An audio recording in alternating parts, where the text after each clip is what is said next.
यही 8टी उपाय जदि आपण माने करूचंती और मानुचंती आपणक भाग्य निश्चिंत भाव खोलिबो चमकिबो मध्य।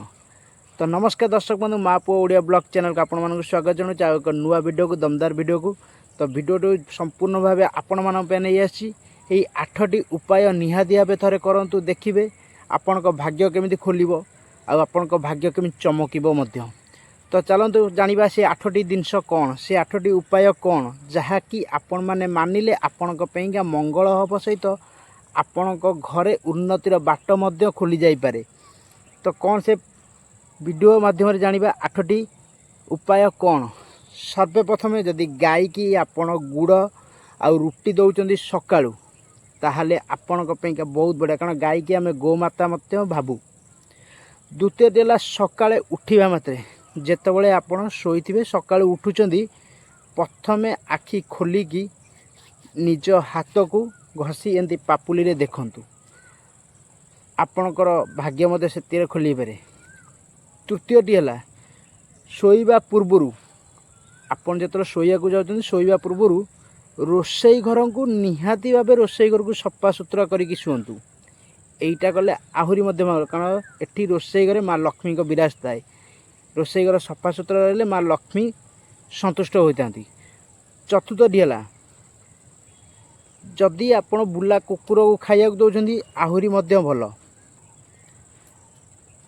बुला कुकुर को खाइबा को देले आपणक ग्रह शांति होता है, शनि दशा कटि थाए, यही होता है।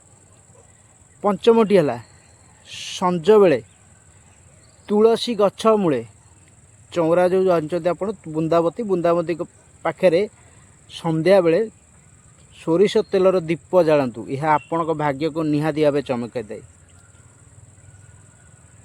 6 नंबरटी है शुक्रवार दिन जोता कि चप्पल किणतु। यह आहुरी शुभ होता है। जोता चप्पल किणले आपण मानक आहुरी शुभ होता है 6 नंबर रे। यदि 7 नंबर देखिए आपन जो ठाकुर घरे पूजा करुचंती निहाती भाव शंख फुंकुथिबे। शंख को पूजा करंतु, प्रथमे शंख को पूजा करिकी फुंकंतु, यह कले अत्यंत शुभ अटे। 8 नंबरटी होची 8 नंबर बेस्ट इम्पोर्टाट जिनस आपण बेस्ट इम्पोर्टाट पार्ट मध्य, जोटा कि आपणक भाग्य को अधिकांश बदले दे पारे। किछि लवंग सहित कर्पूर घरे निहाती भावे सबु बेडरूम को बुलांतु। सबु घरर जेतिकी बेडरूम अच्छी बेडरूम मानक पूरा बुलांतु। निहाती भावे देखिए आपणकर भाग्य केमिति चमकिबो। राता राति आपणकर भाग्य ताला मध्य खोली पारे। जदि आपको मो वीडियो भल लगुच निहाती भावे लाइक शेयर कमेंट करेंगे। वीडियोटी भल लगुले चैनल को सब्सक्राइब करिए। रही जय जगन्नाथ।